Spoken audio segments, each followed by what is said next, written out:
experiment number 3 of class 10 physics. Look at the aim of the experiment to trace the path of a ray of light through a rectangular glass slab for different angle of incidence and also to determine mu, refractive index of the glass. Let us consider this is ABCD is a glass slab. As it is already known, this is a glass slab. So look at this figure. This is the cross section of the glass slab.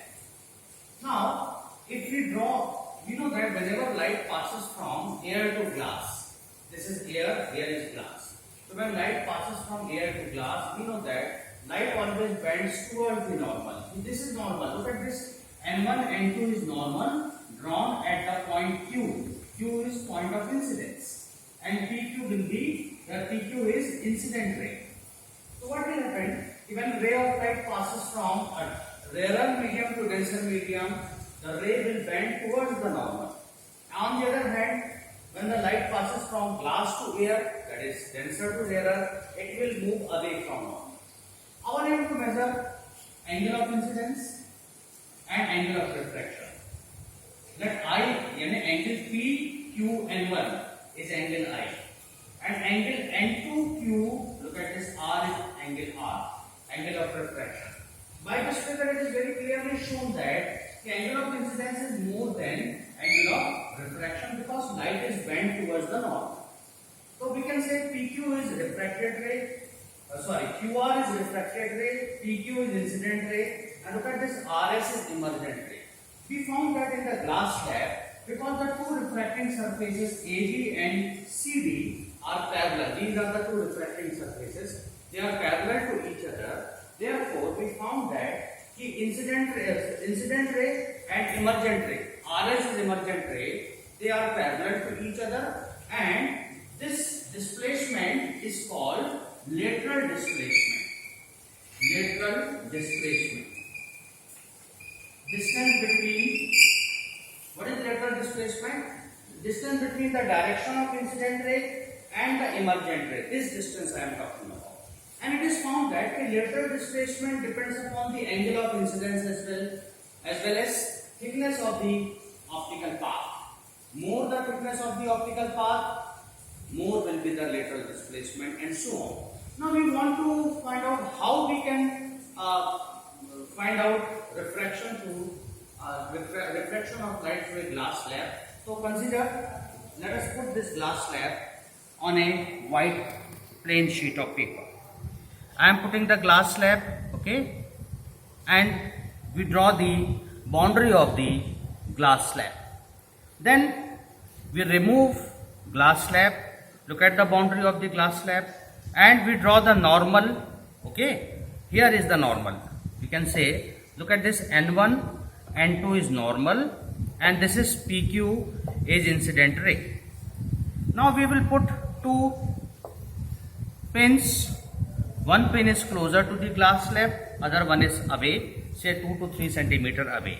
Now we will put the glass slab here over the boundary, and we look the two pins from the lower surface.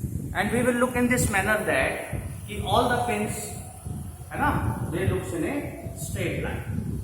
So when I put the two pins here, the first pin, get this first pin and second pin, so that when I see here to the other face, I can see only one pin. There is no parallax, only one pin. Yes, I can see that only one pin is visible. In this way, we can locate the path of. In this way, we can locate the path of emergent ray. Now we will remove the glass slab, okay, and we join the points. These are the points of path, okay, tip of the pins. Look at the encircle, okay. We join these with the help of a scale. So this will give you the direction of emergent ray. Now when I join these 2 points, it will give you the direction, or it will give you refracted ray. Can I say that PQ is incident ray, QR is refracted ray, RS, this is RS is emergent ray. this angle is angle of incidence, this angle is angle of refraction, and here the normal, and this angle is called angle of emergent. Okay. Now how can I find out the lateral displacement? You will produce the incident ray in forward direction, and look at this emergent ray and the direction of incident ray, they are parallel to each other. This gap is called lateral displacement.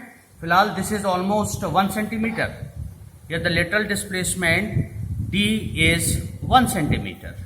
Now how to find out the refractive index of this glass?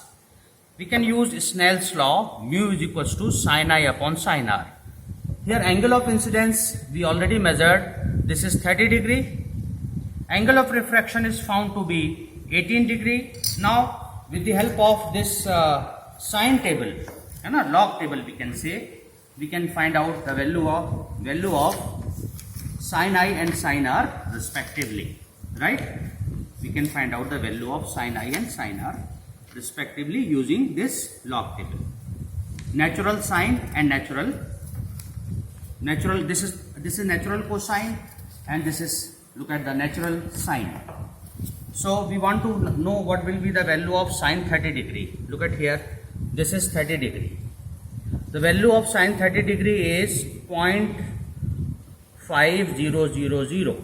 Similarly, value of sine 18 degree is this 0.3090. I am putting the value sine 30 degree upon sine 18 degree, okay, and this is 0.500 divided by 0.3090, or when we divide this, we found that the value of mu is approximately 1.5.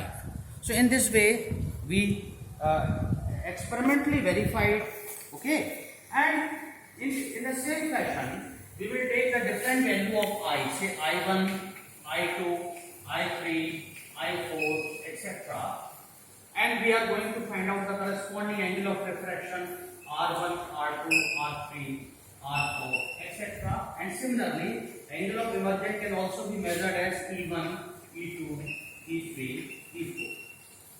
And we will compare the different values of angle of incidence, angle of refraction, and angle of emergent. And after putting the value of I1, I2, I1 R1, I2 R2, etc. in this formula, we can find out the average value of refractive index of the glass. Thank you.